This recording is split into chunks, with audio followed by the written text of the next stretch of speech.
More problems at Marvel. There's been some delays and a few other things. They need to get things back under control. So we have 2 more projects that are going to hit. And then there's going to be a dry spell, I believe, for a while until the Vision show. Now, we were going to get Avengers, but spoilers, that's been delayed, and we're going to get into that. But first, let's talk about how, in a recent interview, Dominique Thorne explained that Riri Williams is just better than Tony Stark. Never mind that he built his fusion reactor that's in his chest. Well, was in his chest. He got it fixed, but that was built in a cave with batteries and scraps. And then he built an entire suit out of garbage, no resources, but it's different. She's a genius because she doesn't have resources. She doesn't have mentors, none of those things. So she actually is better than him. You know, she steals the tech. Actually, I don't know how she's going to obtain the technology in the show. We'll see how that happens. But in the comics, she steals shit to become Ironheart. Terrible character in the comics. Terrible character in the comics. Now, maybe she'll win people over. The actress that plays Miss Marvel, she's kind of won me over. And I know I always get hate when I say that, but she's very likable as an actress. And even in her interviews, she's really great. She comes off as like a genuine fan. I really like her. It's the same thing with the girl who plays Hawkeye, fake Hawkeye, in the Hawkeye show. Kate Bishop is awful in the comics, but that actress made her kind of likable. So you can turn things around with the actors that play these roles. It also depends on perception, too, as much as people don't like that. Like Pedro Pascal, I don't like him. Now, he is a good actor. If he wasn't a good actor, we would be having a lot of fun with his movie roles. But you can't say he's not a good actor. He is a good actor. He just hurts a lot of the press that he does. But anyway, let's get into this a little bit. So she said there's a clear understanding that she's not Tony Stark. She does not have $1 billion at her disposal. She does not have the resources. She does not have the mentorship or the guidance. She's just better in every way. Better in every way. Terrible interview. She won't. I think she's just going by whatever they told her to say. I don't want to put her on Rachel Zegler level. She doesn't seem anywhere near as bad as that. I'm sure she's actually very nice. But just not the best take, considering he built everything in a cave with scraps. But it's fine. I'm sure she could do it as well. In fact, her Iron Man cave armor would probably be better. Probably be better because she didn't have the resources or the mentorship or the guidance.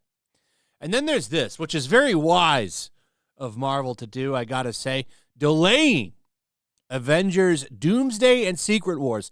Very smart move. Very smart move. Considering they were going to start filming this bitch like right now, and the script's not even done. So now we delay a lot of that acting, get that pushed back. We finalize the scripts. We make sure we have a clear vision. Get that social commentary out of there and just make a great movie. That would be smart because they need something to be a hit. They desperately need a hit, actually, because, well, Thunderbolts, as much as people seem to like that movie, not doing that well in the theaters. Captain America 4 did not do well in the theaters at all. Everyone likes to scream the number it's made, and they always forget that half of that goes back to the theaters. Now, I would like this movie to be good. I would like Secret Wars to be good as well and to reboot the MCU. They could get off to a clean start here and actually turn things around, but that's not on them to do. They really need to nail this because Fantastic Four, I don't know how that movie's going to play out. I'm hoping that it's good, to be honest. Not a fan of Female Silver Surfer, but I'm hoping the movie is done well. I would like it to be good. But to Deadline, Disney insiders explain that this delay gives Marvel an extra amount of time to execute its massive vision, with these two films expected to be two of the biggest releases of all time. Additionally, they discussed how the new movies will be moved to December release dates, noting how Spider-Man No Way Home found massive success with a holiday season debut on December 17th. Now, that's odd to me. And I'm going to tell you why. Just putting a movie in December isn't going to give you success. Spider-Man No Way Home had a lot of things going for. Number one, it's Spider-Man. Spider-Man and Batman are pretty immune to comic book fatigue. So is Wolverine and maybe even the X-Men. We'll see how those new movies work out. Deadpool, I would put in there as immune as well.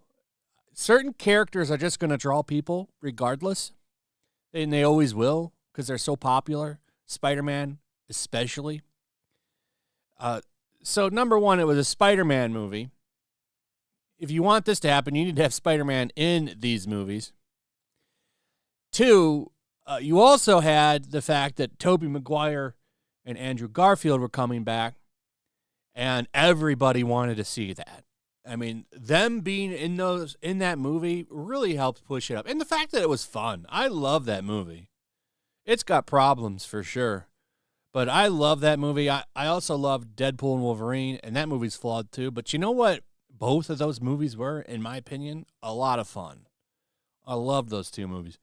I understand they were key jangling movies, but I liked them a lot.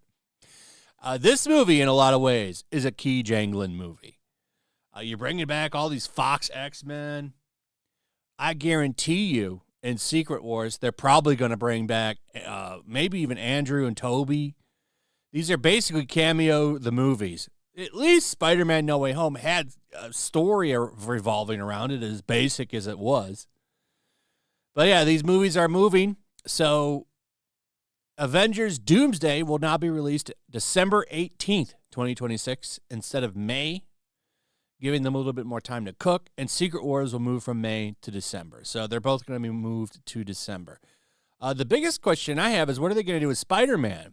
So Brand New Day will be like the only 2026 movie for Marvel, even though that's a Sony movie. I don't think that they've moved that date. So Spider-Man is going to appear before Doomsday, and it was going to appear after with this date, which made no sense. Then you would have had him, because obviously the universe is going to end with Doomsday in some fashion, and then Secret Wars will be on Battleworld. That's always been the plan, because I know what comics they're using. They're using, right, was it Hickman that did Secret Wars 3? The one with Miles Morales, where they pretty much made that entire event to move him to the main 616 universe? So that's the route they're taking with God Doomsday. That's 100% what they're going to do. So at the end of Doomsday, it's going to go into Secret Wars, which means there will be no MCU universe. It'll just be Battleworld. And then you'll have those universes fight. So that movie would have had to have taken place on Battleworld. It wouldn't have made any sense. So this actually will work out better for that movie. They don't have to be tied to these narratives. So, I mean, that's good. I would prefer this to be kind of standalone when it comes to Brand New Day and have him have his own problems. So it's a proper Spider-Man movie instead of having him be a sidekick to Iron Man. So that's what's going on. Also, apparently, they're going to put Ghost Rider in Doomsday. Just throwing everybody in there. Can you just give him his own shit? Give him a Halloween special like you did with, man, what did they call it? It was really good, too. Was it Werewolf by Night? It was actually really good. I forgot the name of it. It's escaping me, but I only watched it one time and I enjoyed it. Can we have a Ghost Rider Halloween special. That'd be cool. Instead of shoehorning him into this movie like you're shoehorning Mephisto into Ironheart. Anyway, Marvel's a shit show right now. If you like comics, and I'm guessing you might if you're into Marvel, I made a comic. It's pretty badass. A fun, action-packed comic book. You can check it out. The link is in the description. You can buy cover D for $17. We've got 4 covers. This one's the cheapest. You can jump in at $17. We also have a supplemental book for $6. So check out what's going on. We got CGCs, we got posters, we've got shirts. The story is finished. All of the art's done for this. So as soon as this campaign ends, we're going to start shipping the book out. So you don't have to wait years to get it. You're going to get it sometime in July. So check it out. I think if you give it a chance, you're going to love it. And with that, please comment, like, subscribe, share the video. Make sure you're still subscribed. Hit that notification bell. And we'll see you on the next one. Peace. The year is 1945. World War II rages from the halls of Buckingham Palace to the shores of the Nile River.